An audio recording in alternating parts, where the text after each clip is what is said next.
Hey, what's up, guys? Meteorologist Doug Hetty. This is a Weather Savants video. Of course, my Weather Savants business is one of my businesses that I do short, medium, long range forecasting for clients all over the country. Of course, want to give a big shout out to Superior Roofing and Construction. All right, guys. So, on my Weather Savants videos, I usually do a little wider, not just the four-state area, but kind of a little bit wider of what's going on across the Central Plains. Plus, I do all my long-range forecasting on here. So this is the account that you want to follow if you want to get long-range forecasts, because I get more time. Chris Warner, he's been on this morning at KOAM, kind of taking care of the showers and thunderstorms that we've had. And of course, I'll be on later on this afternoon. All right, thankfully, we got some widespread rain. We got widespread rain yesterday, a good chunk of the day, and then it rolled back in for us last night. In fact, this is a time loop of about the past 12 hours. You can see the rain working back in last night after midnight, a little bit of a break, and now we're getting a secondary batch, which is going to work into the region over the next few hours. Now, we're not seeing anything strong, nothing severe, but you can see we are getting some at least moderate showers. So these are pushing into the south side of the metro at this point in time. We have moderate rain back through parts of Craig County, Nowata County, Ottawa County, down through Delaware County, so Grand Lake, and then back through northwestern Arkansas on these stretch all the way down into eastern parts of Oklahoma. So Fort Smith, Fayetteville, Bentonville, Springdale, we'll all get into the action. Let's look in southwest Missouri, McDonald County, Newton County, Berry County. Rain is picking up. So this last batch of rain is not going to affect our northwestern counties. It's going to kind of rotate up, and the northern edge will be Lamar, Pittsburgh, and then it will roll toward Springfield as we go through the overnight, or not the overnight, the morning hours for us today. All right, let's expand out a little bit. Here's our first batch that rotated through after midnight last night. So central Missouri over towards St. Louis, southeastern parts of Missouri, and then now pushing into north central parts of Illinois. So again, pretty good amounts of rain, which we definitely needed, and we continue to need as we go through the next, couple months until we can put a good dent into this drought. But look at this. I'm going to zoom out. I want you to watch this. All right. See this little curl? It's got a cache. But there's that little curl right there, southeastern Oklahoma. That is the upper level low. So when I look at the pattern, this year's pattern, the Hetty pattern, I've been working on this for 25 years. The cycle. So when you say a pattern's like, man, it was a hot and dry summer. That's the pattern. Within the pattern, there is a recurring cycle. And the cycle this year is much shorter than what we had last year, 64 days. In fact, 2 years ago it was 46 days long. Last year it was 64 days long. This year we're going much shorter, kind of back to where we were a couple years ago.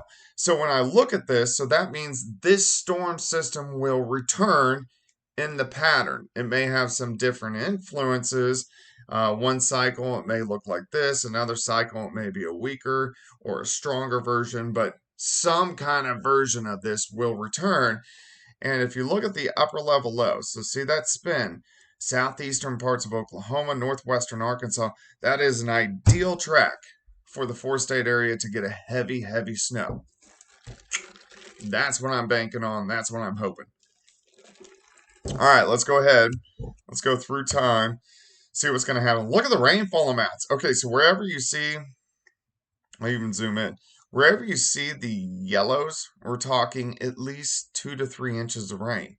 Where you see these oranges, that's 5 inches of rain. So a lot of areas have picked up 3, 4, 5 inches of rain.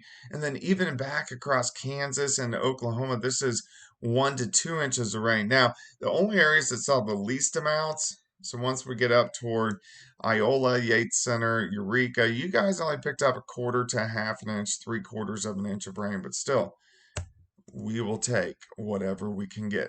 All right, let's go through time. So these showers continue to rotate through. So here's about the noon hour.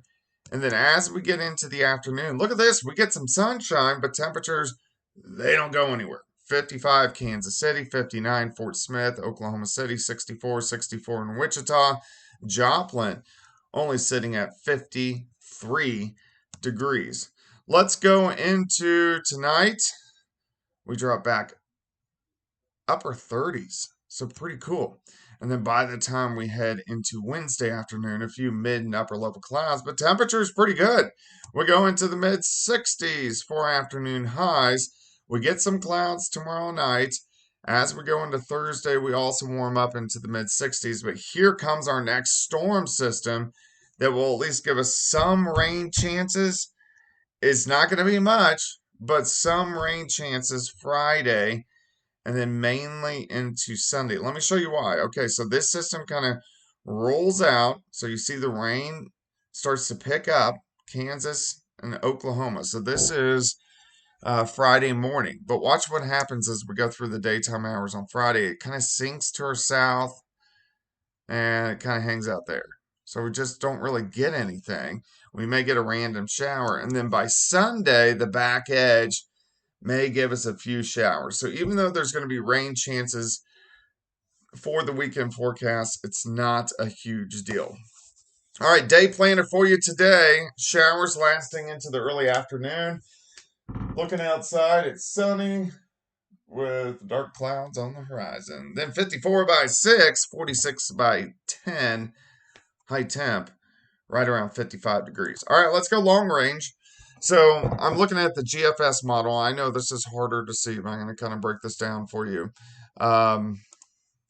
So here's Missouri, here's Kansas, here's Oklahoma, here's Arkansas. So here's the system that is rotating through. So what I do here is I know what the pattern is. I know what the heady pattern is now. It's been set for 4 weeks. I know what the cycle length is now. So when I look at these models, because it's a guidance of what can happen, I'm looking to see when do they go wrong, because I know what the pattern's going to be. So let's watch this system. It rotates through. And then here comes our wave on Friday. And you can see it's a cutoff low. The jet stream's way to the north. Not a lot of moisture, and that's why it's not a big deal. It rotates through, gets kind of hung up. Here comes another wave next Wednesday. This all fits the pattern. So the model is doing great for the next week. Let's keep going. As we go into Thursday and Friday, see this? I'm going to go back here. See this cutoff low out across parts of California? Also fits the pattern. So we're doing good on this model. And then it cuts out into the Central Plains next week. And it should cut out a little bit farther south, but still something we want to watch. And then the model just kind of goes crap. So after this point in time, but at least it gives us an idea of what could happen. But that's why I always do the blog on KOAMnewsnow.com, just to make sure to give you guys a long range forecast. So let's go back to the radar, because we're doing a little bit of radar tracking. And you can see the rain now starting to pick up greatly along and south of Interstate 44. All right, guys, big shout out to Superior Roofing. Of course, during severe weather season, don't forget about them. They are a great team of roofers. I'll keep you guys updated. I hope you guys have a fantastic Tuesday, and I'll see you at work later.